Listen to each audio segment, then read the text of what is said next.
Well, hello again, everybody. It's Sam here with another podcast on the world according to Sam Marshall. Today, I'm absolutely delighted to be joined by Wendy from Your Words.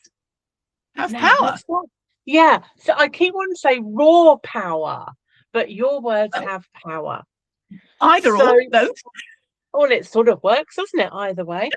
So, Wendy and I are fairly new to each other, if truth be told. She's got a really exciting journey that I'm not going to steal any thunder. She'll explain a little bit as we go forward. But I do want to specifically talk before we start rambling, and we will because we just have. I do want to talk about the Message Clarity Labs. So for my audience, Wendy Corner, all over LinkedIn, lots and lots of places that she has been featured. She's an author, and her sort of raison d'etre is really just to help people, but she does love working with introverts, to get published, to write, to find the words, and to get everybody really to understand that words have power. Think about that argument where you've thrown around some words and the next day you've said, I'm so sorry, I didn't mean what I said yesterday. But do you know what? Those words are out there and you can't suck them back in. I'm sure we'll talk about that. But words have power. And I want you to think about that in the context of trying to take a deep breath before you open your gob. And I'm a great one for opening my gob and letting it run. So, Wendy, can we talk about Message Clarity Labs, please? Absolutely. This is an evolution, if you will, of something that I've done for years. Words have power, as you said. And those words can be clear and they can sometimes be a bit muddy. Excuse me, I'm just going to have a little cough. Oh, bless you. If you have a clear idea in your head of what you want to say, what comes out of here may be perfectly clear in your mind. The person on the other end, however, is listening to you and filtering those words through their experiences, their expectations. I mean, before we hit record, you were saying that you're an estate agent, and up comes a vision in people's minds as to how the last experience they had or their friend had with an estate agent, and that colours what they then hear. So this is where, with the Message Clarity Labs, you think you're being nice and clear, and the other person's going, "Try get that." So this is where, with this group session, we look into deeply as to what is your intention, what is it that people are hearing at the moment, how can we tweak that, what's the emotion around it, and again, we were talking about this off camera. What is the emotion that you are conveying? What is the emotional journey you want to take your hearers through? Because when you've got that clear, the words will follow. As you say, words have power. And the idea, the intention is going to be so much clearer to your audience, particularly when you use the words that are going to be relevant to them. Not necessarily how you would describe it, but how they would describe it.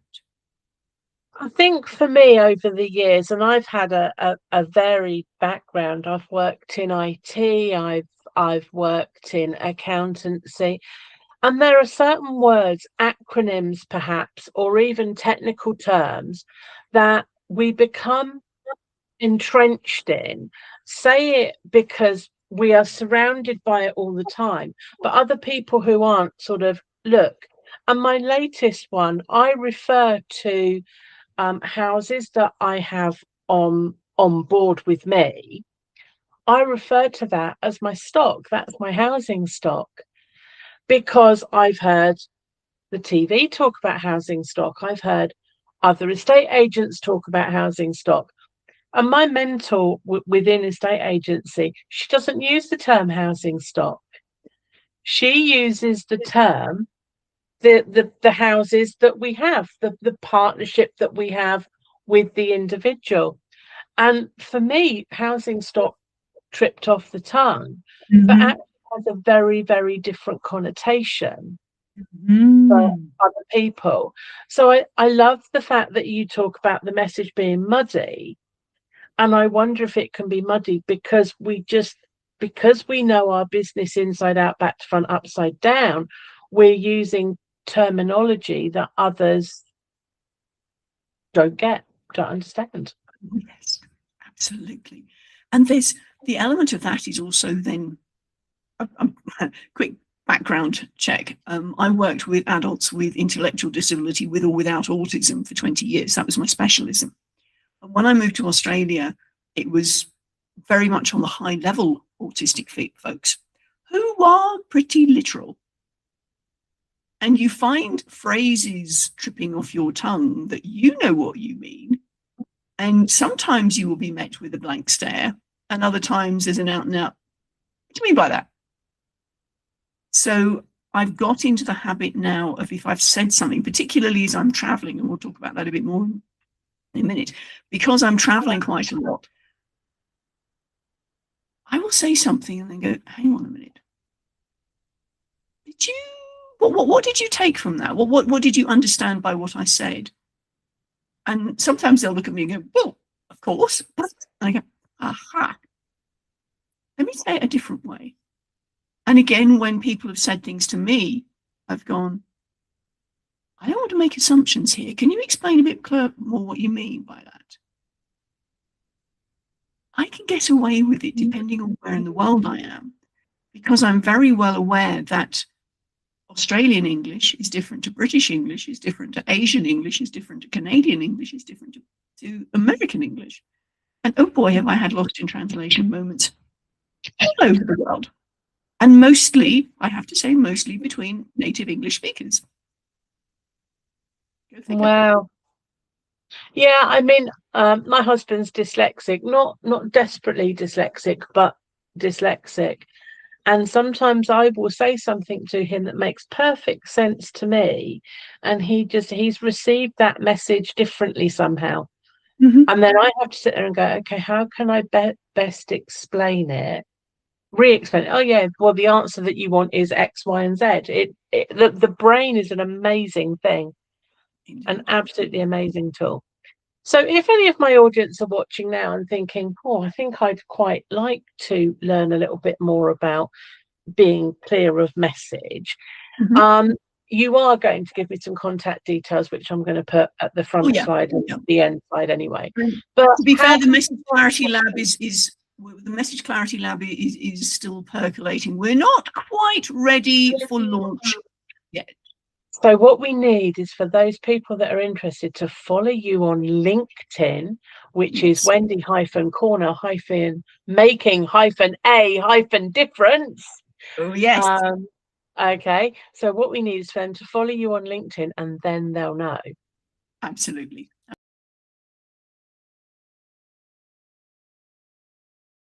Okay. Well, that's lovely. Percolation going on in the background. We want to make sure that the aroma, that the full body taste is there before we go, here, have your coffee. That's brilliant, Wendy. I love that. So now let's move on to the bit that I'm fascinated by with you, and have been since I first met you back in November. So you're currently sat in Cusco, Peru. In Peru. Where were you last week? Last week I was in Lima, in Peru. And the week before that, I was in Quito, in Ecuador. So you've been traveling around. Where did you start your travels? Good question. In a suburb of Perth, Australia, called Swan View. Oh, lovely. So Explain what's been going on, because I just love this. Well, things had not been working too well in the business, like crickets. And I had a feeling that I needed to move on. Something wasn't quite right. Now, I had a conversation with one of the girls I used to work with when I was employed in Australia as a speech pathologist, speech therapist, same title. That's another story as to how I stopped being speechy. But for now, let's go on with the entrepreneur business. Well, I got to speaking with one of the girls I had been working with when I was employed, who is a Malaysian Chinese lady. She was over checking out schools because their son is not far off high school, and they were thinking about having him going through school in Australia. So I explained the situation, and she said to me, "Wendy, what's holding you in Perth? You've got no ties, you've got no mortgage. Why don't you come and live in Malaysia for a bit?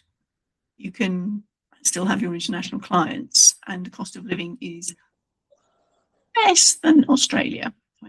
I've done the whole migration thing. I'm not doing that again. Thank you. Closed off that conversation. 2 months later, I'm having a conversation with another gentleman whom I know through a different network. These two would never meet in a month of Sundays other than through me. And I was explaining the situation. He said, "Gee, what's keeping you in Perth? You've got no ties, you've got no mortgage. Why don't you come and live in Malaysia for a bit? Cost of living is much less, and you can keep the same international clients at their rate they're used to." And I'm going, when two people independently say pretty much the same thing, you going, okay, what are you playing at, God? There's something here.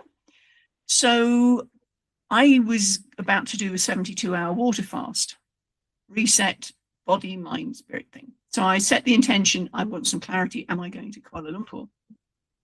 Nothing day one, nothing day two, nothing day three. Day three is I'm journaling. Yes, off you go. You're going at the end of the end of February, so this is 6 weeks away. You're going to get rid of everything you've got pretty much, and you're going to be writing a book, My Life with 20 Kilos, because it's a 20 kilo, 44 pounds in British, which is the limit of your case. And you're going to do that in 6 weeks. Off you go. Did you not think I'm hallucinating? I think I need food more than I need water right now. Yes, and I mean, I'm going, because all the things were starting to line up. I'm going, okay, Kuala Lumpur, Malaysia. I hate humidity. I'm going from basically a convection oven in terms of the air in Perth, because it's on the edge of a desert, to a full-blown steam room in Kuala Lumpur because of the humidity. That's a reason not to go. Secondly, at the time I had an issue with gluten. Malaysian food, the Chinese and the Malay stuff, is all laced with MSG and soy sauce, neither of which is on the permitted list if you have gluten problems. Oh, I didn't know that. You don't want to get between me and a toilet after that. And then thirdly, so it would mean I would need to cook, which kind of narrowed down where I could possibly stay. And thirdly, I thrive in green space. Grown up in rural villages in the UK all my life, Kuala Lumpur is a concrete jungle. So this is how I knew it was a God idea and not a good idea. Ah, okay. But off I went. Dutifully left on the red eye on the 29th of February and landed in Malaysia. And I have been back to Perth for 6 weeks last year to launch the first book that I wrote, because it turned out that there's too much information for one book. So it's now 5 in the series. Book 1 and book 5 came out last year, and I'm working on book 3 in the series at the moment. Wow. And so there you go. That's how it started. Loved it, and it wasn't as bad as living in a steam room as you thought. Well, I had to get used to it fairly quickly. I mean, when I arrived, I'm in the Uber on the way from the airport to the first Airbnb I stayed in. And he said, "Oh, it's so hot here." Okay. Looked at my phone, fount of all wisdom. And according to the forecast, the weather app, the same temperature in both Kuala Lumpur and Perth. However, Perth had a humidity reading, I think it was about 30%, and KL was about 85%. So therein lay the difference. And after a while, I got used to having this constant sheen on my skin. They'd just be dripping, wouldn't you? Dripping all the time. Amazingly, my body did rather well, and there were occasions when I'd gone hiking, and there's a wonderful park, Virgin Jungle Park, still in KL. So I went in there on one day and hikey, uppy downy, and I came back down and went, right. I actually took a photo of me, and I was literally sopping wet. Oh, bless you. Went and found myself in what looked to be quite a posh version of the Dome. Do you have Dome cafes in the UK now? No, I don't think so. They're definitely in Australia. Anyway, it's a cafe, but this was in a rather posh area in KL, and I sort of plonked myself down outside. Anyway, I need an ice cream. Oh, bless you. I had my little pot of ice cream, and she looked at me and went, "Where have you been?"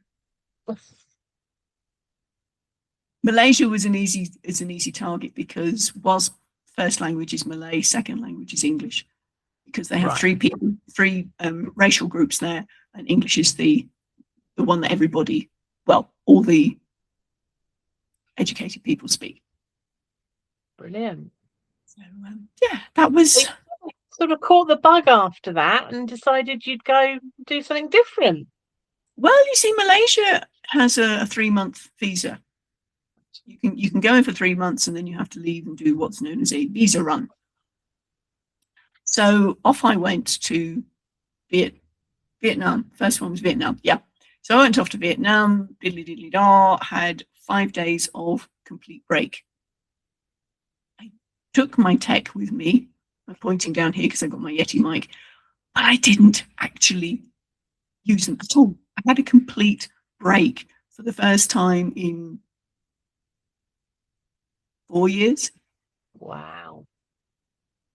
And it was such a delight because TMI, the world had fallen out of my bottom prior to that, and I had lost 6 kilos, 13 pounds in the space of 8 weeks.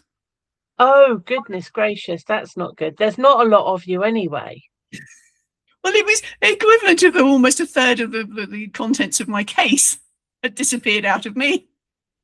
Delightful, yes. So I was also under strict orders from the GP to go to Vietnam and feed up. And I had rice for breakfast, rice for lunch, rice for dinner for 5 days, and I was help with rice, but it did manage to put a kilo on me. So. Wow. Wow, indeed. So, moving forward then, you've just done, see, I've forgotten already. You've just told me 3 great places that you've done. Lima was one of them. Okay. You're in Mexico. How did that come about? Okay, well, one of the big rocks in 2024 was I was going to be speaking at Cambridge University. So I was over there speaking, and the event manager, she's unplugging the mic and all this and going to me, "Wendy, where are you going after you?" Because she knew I was going back to Australia to finish my NLP, Master Practitioner, Neurodivergent Programming Master Practitioner's course. "Where are you going when you finish in Melbourne?" I said, "Well, probably back to KL." And she said, "I thought of Mexico." "Oh, no, I hadn't." Okay. The church I belong to has been praying through this prayer in the Old Testament, "Enlarge my borders." And I'm going, "Okay, Lord, you're taking that literally." Funny. So she is Canadian, but she rents somewhere in Puerto Vallarta in Mexico. she sublets one of the properties, and her tenant had literally sent in her resignation 2 days earlier. She said, "So I'm looking for a tenant. Do you fancy trying Mexico?" Okay, let's give it a shot. So Puerto Vallarta has kind of been a second home, because I did that in 24, landed there in, where are we, October, and was there until January. Wow. And again, last year I arrived in August, not recommended, super hot, similar to KL, only it felt even hotter. Was there from then until January, and I will be going back after I finish walking to Machu Picchu at the end of the month. Wow. So I'll be heading back to Mexico then. Brilliant. A few weeks until I'm back in the UK for the wedding. It definitely sounds to me like God is actually on your shoulder, just tapping you, going, excuse me, I'm making a point here. Now, I have a very, very good friend. I'll just give him a quick shout out. His name is Jay Blake. And he has always talked to me about God and what God can do. And I do a slight eye roll and look the other way and say, I believe in universal flow. I'm into Reiki. I'm into crystals. I'm into energy.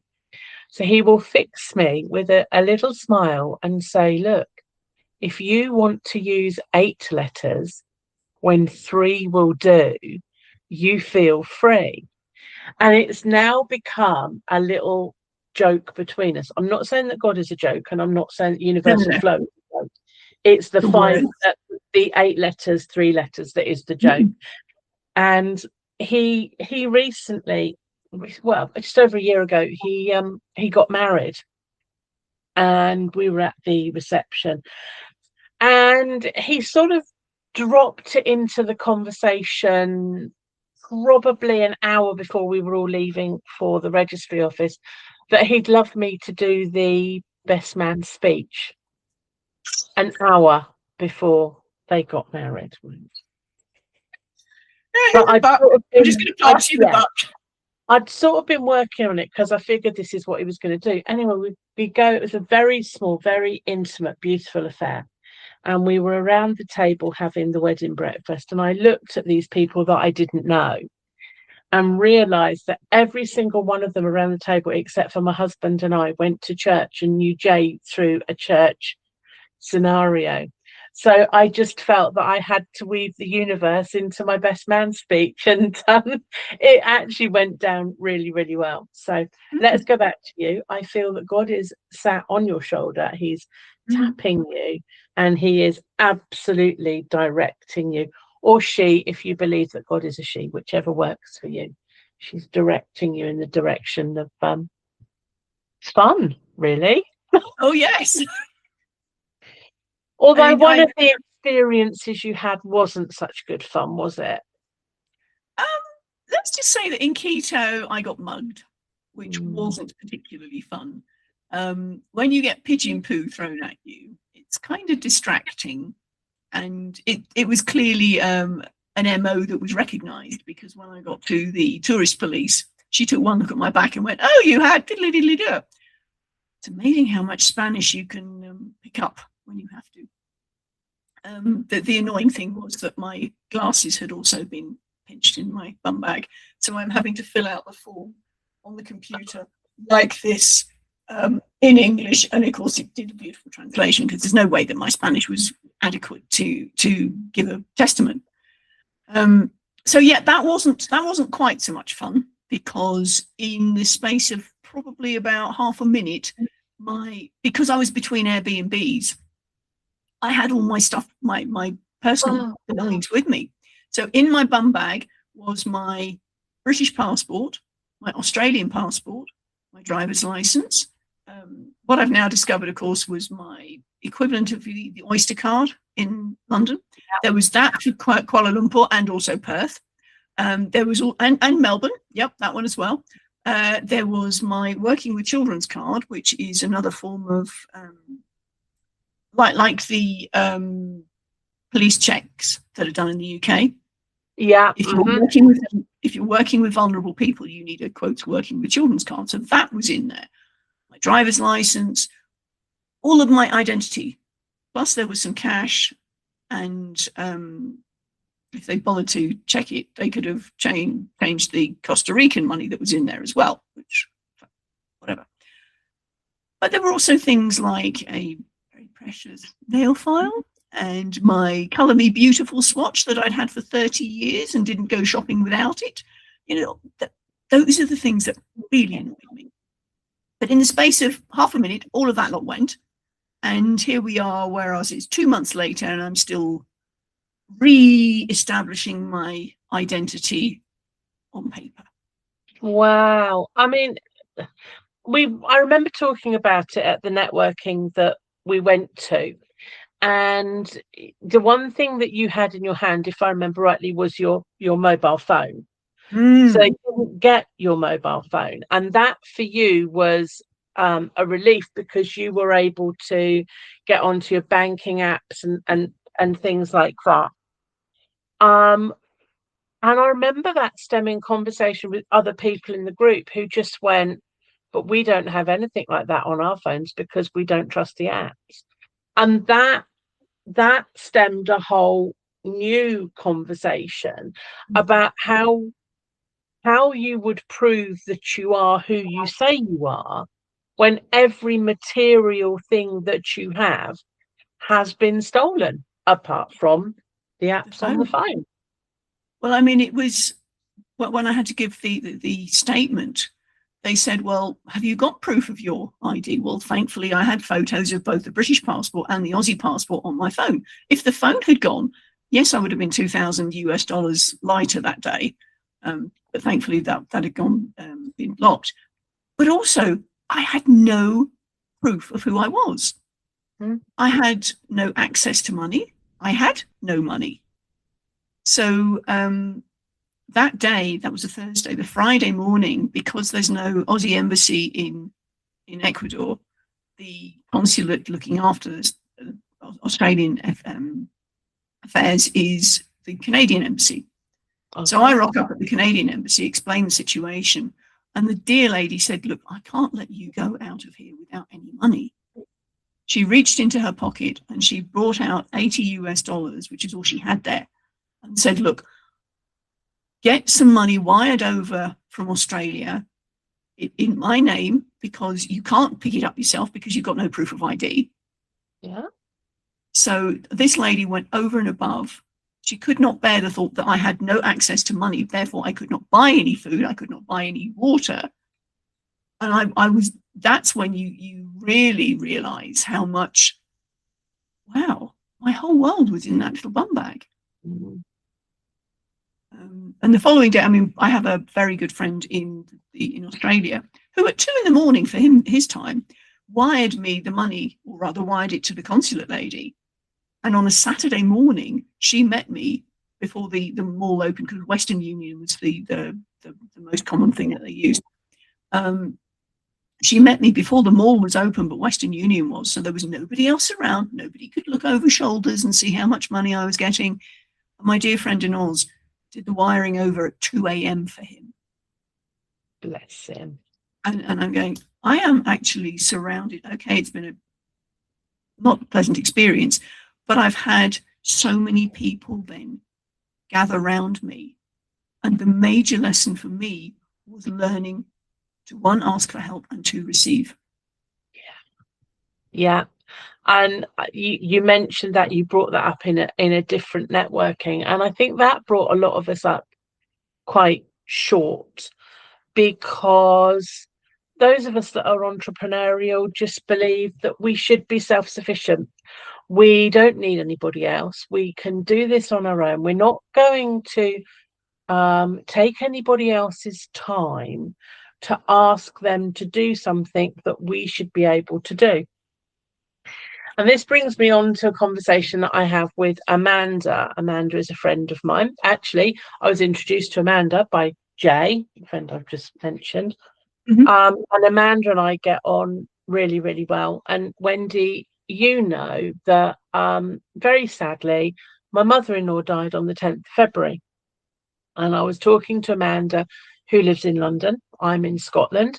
Mother-in-law was in Buckinghamshire.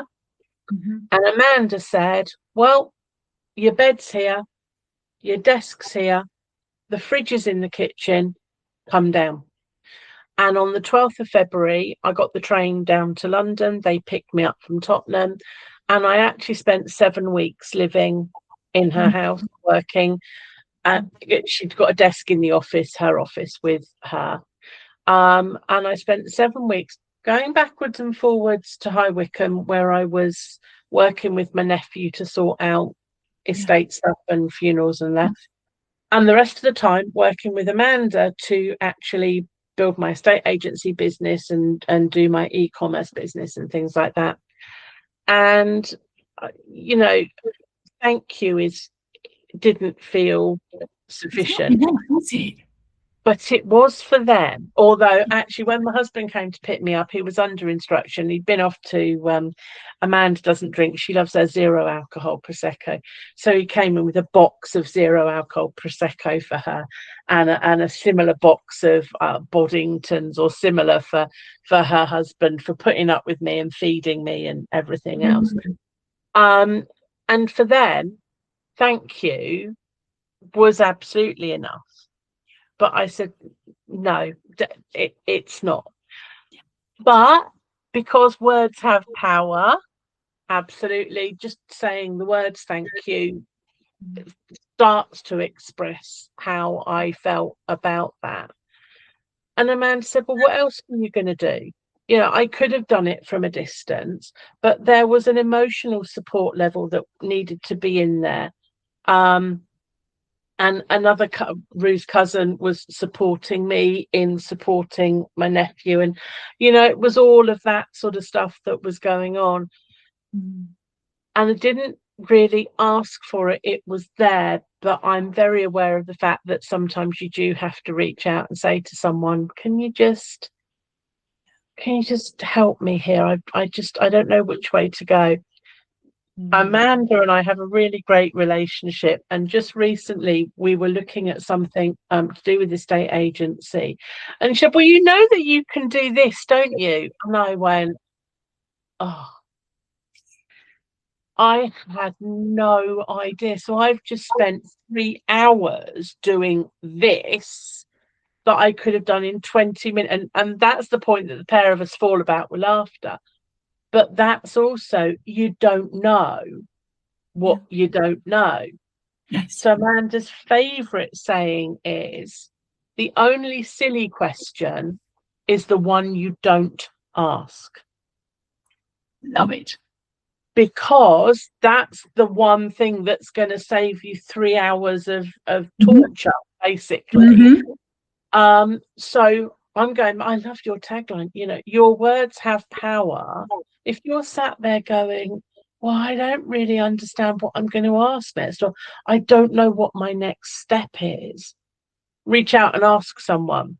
Because for me, universal flow is going through me to point me in that direction.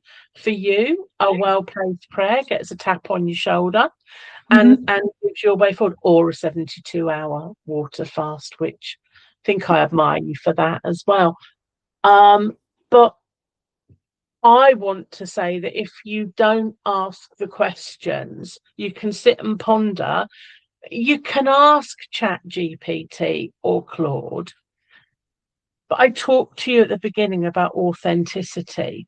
And given that they are artificial intelligences, they have grown from other people's opinions. Now, one of my favourite sayings is, other people's opinions do not put food on my table. Oh, I like it. Yeah. Another friend called Carol will always say, your opinion of me is nothing to do with me. That's your opinion. I am not going to spend time trying to change that. You have drawn that opinion based on everything you've seen of me. There you go. So when people say, "Oh, I've gone to Chat GPT and I've asked it to give me the answer to this," it may be that it's got the answers from really good sources, but I'm one of those people that was very sniffy about Wikipedia and always have been as a trainer, because when my students were writing me essays and I would get them to attribute where they got it from, I would then question them, right, why did you go to Wikipedia? Or because that's what we use, but why do you use that? Where is the validation that that Mhm. is factual? Because Mhm. the courses I was teaching, we were dealing in fact. Yes. And if they gave me anything that was Wikipedia, I know you just disappeared from it, but you're back.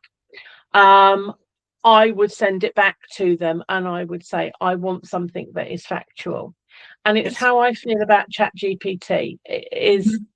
I use it, and my background here that you see today is completely AI generated. Mhm. I gave it a picture of me that you can see all over social media. I Mhm. gave it the title, Mhm. and I then told ChatGPT that I wanted a sort of a caricature background for Zoom that showed me sitting, smiling. The bit you can't see is there's a cup of tea behind me. I Oh, I can wanted, see. oh, can you see the tea? Oh, you Oh, can't see yes. the cat then. Okay. I No, I can wanted see to both. be, okay. I see I both. wanted to be a teacher because that's my Mhm. background. And because I'm an estate agent, I wanted a Mhm. bungalow and a sold sign. And then this is Boo Bell, and I wanted a rainbow. And that is what AI gave me. Mhm. And I even got it to put my telephone number in the sold sign because it wasn't my telephone number to start with. So I do believe that AI has a purpose, Mhm. but I would not believe it hook, line, and sinker because, as I say, it's learning from us Mhm. and our opinions. Artificial interpretation, as I believe a mutual friend of ours calls it. I like that. That's rather good. Yes. The number of times that I'm brainstorm quite a lot with chatty, as I call it, and there have been occasions where I go, "Do you need a break? You've gone off the boil. Do you need a coffee break?"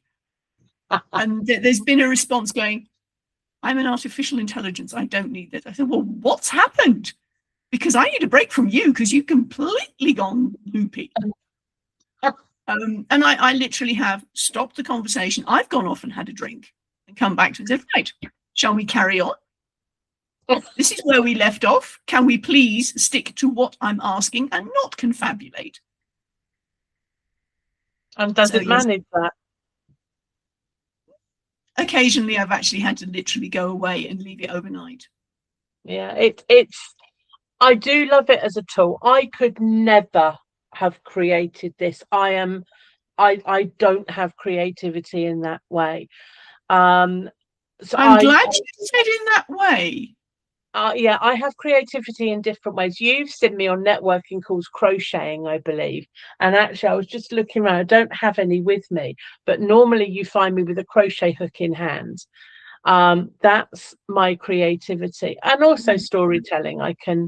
Yes. I can tell stories, and I can do this, and I see this as creative, but this Yes. artistically is not in my remit at all. So I believe that Chat GPT, Claude, all of those have a purpose. Mm. I just don't fall hook, line, and sinker for them. And just Sure. going back to words having power, and you saying, you know, if you do you need a coffee break, young Chat GPT, people that are using it need to be very, very careful Yes. and just make sure that the voice is theirs. Oh golly, yes. And Yes. that's I've where been my editing. authenticity is coming. Go on. Yeah, I'm sorry. I was going to say I've edited a couple of books and I've gone straight out of AI. And so I've queried with the author. So this was AI generated. Oh, it's all my voice. They've just tidied it up a bit. And again, You can tell it's I used to talk to my students when they first sat down with me, and I would say, I am on the lookout for plagiarism. I know how you can go and do things. I have no problem if you take a huge passage and you attribute it, and underneath you say, so what that means to me in the context of this essay is, and it's in your words. I'm listening for your syntax. I'm listening for how you speak when you're talking to your friends, how you conjugate sentences, where you pause. That's your authentic voice. Yes. I'm reading your voice as I read your words. Exactly. And if I can pick up on that point, you were saying about universal flow, the intention behind the words. We'll get into slightly quantum stuff. Forgive me, audience, if this is not your wheelhouse. All of the emotions that are behind our words carry a frequency. And this is one of the things that I'm particularly clear. I also have a background in training speakers. I was the head speaker coach for TEDx University, worked in Australia for 5 years. If what we say to ourselves up here doesn't match what comes out of here, and that can be both the words and also the intention, the flow, the energy, the frequency, then your non-verbals, your body will give you away. Yeah. There will be micro movements that your audience are not necessarily consciously picking up on, but on an unconscious level, they're going to go, "There's something I don't trust about you." And that's because the intention behind your words wasn't actually matching what you were saying. And that's where I love to get into with authors, with entrepreneurs, with speakers. What is it you're saying to yourself? What are these internal scripts, the operating system that you're running under? Yeah. Because I suspect that could do with a bit of an upgrade. Yeah. And once there's a little bit, we were watching something, it was a rerun of a really old 1980s program. We'd got it on one of the apps on the TV, and as I was watching it, there was a fraction of a millisecond her lip sync was out, and it literally was that infinitesimal small, but it was enough for me to not believe that what her lips were saying was coming out on the audio. Sometimes you get that with someone, you hear the words, but you're like, you don't mean that. I'm not going to get into a Trump conversation because we'd be here forever, but there are certain things that I see on the news and I go, what are you trying to say? You have no conception of what you've just said. Mm-hmm. But then I have to be careful because, as we well know, every media outlet has to cut, audit, edit, because they simply don't have enough airtime to replay everything in real time. And back in 2016, we went to Vegas for a couple of weeks. And we'd watched all of the stuff over here in the UK on Trump and what he was doing. Then we went over to Vegas and we watched all of that. And it's very interesting, the different spin. And you might have realised the spin between English news and Scottish news. Now, we moved up here in 2017. And our opinion of Scottish politics was very much, oh, for goodness sake. Yes. They're a one-trick pony. They just want one thing. And when we got up here and watched the Scottish editions, we realised how much spin there had been down in England. And that wasn't the case at all.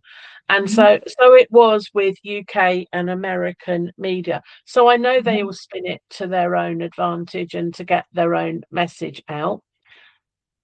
And sadly, their words have power too, don't they? Yes.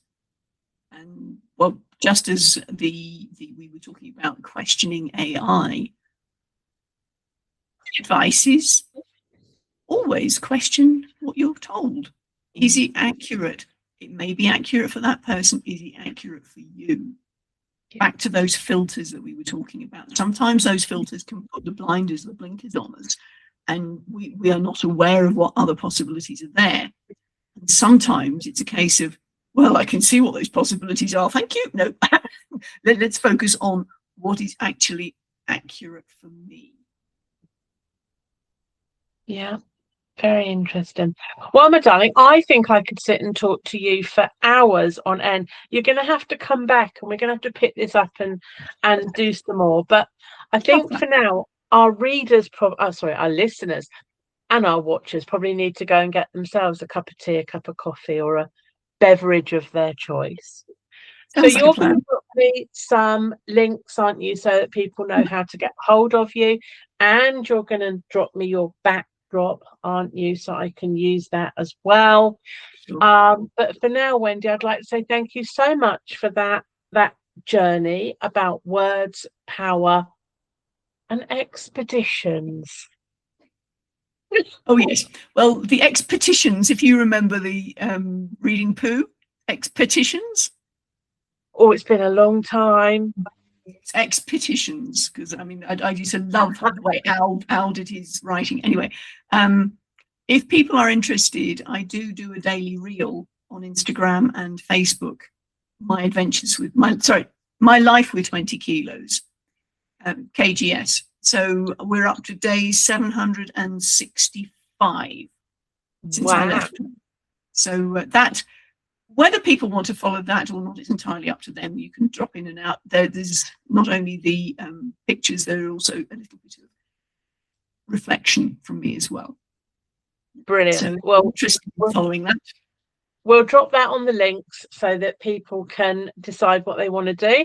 And for now, Wendy, I'd like to say thank you very much. I'm going to stop the recording and I'll speak to everybody shortly. Bye for now. Bye-bye.